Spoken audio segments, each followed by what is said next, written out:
Assalamualaikum warahmatullahi wabarakatuh. Perkenalkan, nama saya Dwiki Saputra, di mana di sini saya akan menjelaskan yaitu tentang perancangan sistem informasi berbasis aplikasi COVID-19 yang telah saya buat. Nah, di mana saya di sini akan menjelaskan DFD dari perancangan sistem yang telah saya buat yaitu aplikasi COVID-19 tersebut. Namun sebelumnya saya ingin menjelaskan sedikit apa sih itu DFD. DFD atau Data Flow Diagram adalah suatu diagram yang menggunakan notasi-notasi untuk menggambarkan arus dari data sistem, yang penggunaannya sangat membantu untuk memahami sistem secara logika, terstruktur, dan jelas. Di dalam DFD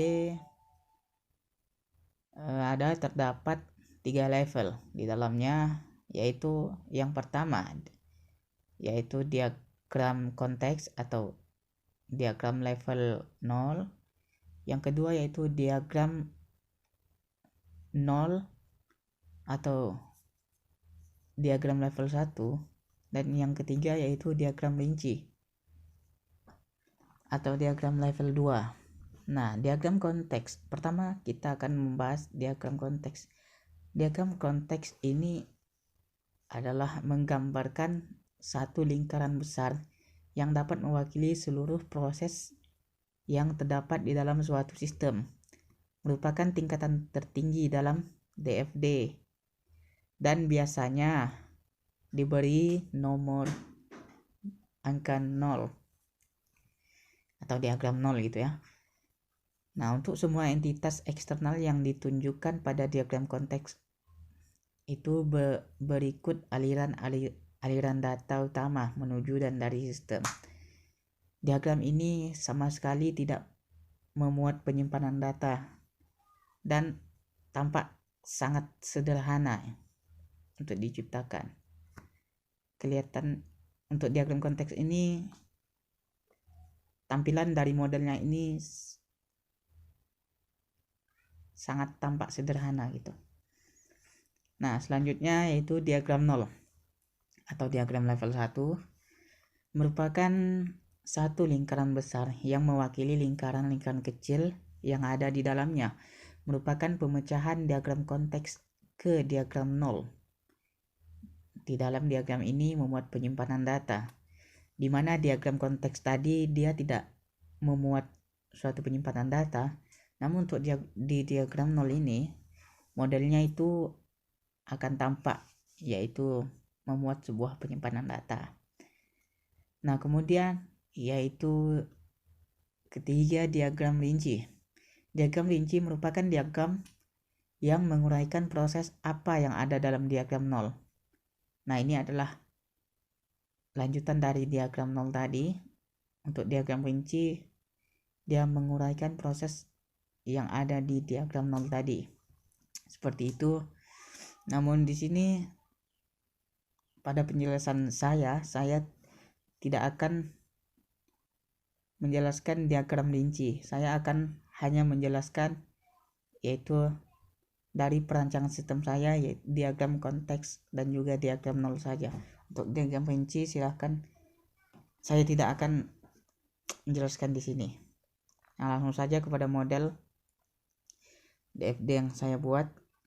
Seperti gambar bisa dilihat, untuk diagram konteksnya itu ada 3 entitas, ada pengguna, admin, pemerintah pusat, dan yang bulat itu adalah sistem informasinya atau prosesnya.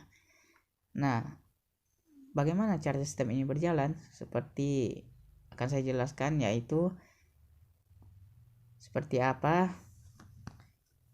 Seperti pertama, si pengguna meminta sebuah informasi, lalu masuk ke dalam suatu sistem informasi tersebut, lalu prosesnya akan mengirimkan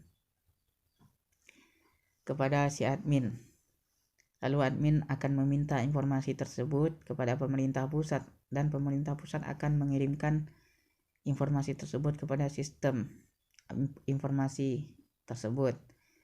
Lalu sudah masuk ke dalam sistem informasi, lalu sistem informasi akan memberikan informasi tersebut kepada si pengguna. Seperti itu penjelasan untuk diagram konteks level 0. Kemudian lanjut kepada diagram overview atau diagram level 1. Modelnya seperti gambar. Cara bekerja dari diagram ini adalah sebagai akan saya jelaskan, yaitu pertama si pengguna meminta sebuah informasi, akan diproses menjadi data informasi, lalu disimpan menjadi sebuah informasi, lalu informasi tersebut akan mengirimkan output data dan diproses menjadi sebuah laporan. Nah, di laporan ini akan mengeluarkan output laporan kepada si admin. Lalu si admin akan meminta informasi tersebut kepada pemerintah. Setelah itu pemerintah akan mengeluarkan output informasi tersebut kepada sistemnya data informasi tersebut. Nah, setelah data informasi tersebut tersampaikan masuk ke dalam data informasi ini, lalu data informasi akan otomatis mengirimkan output hasil datanya kepada si pengguna tersebut.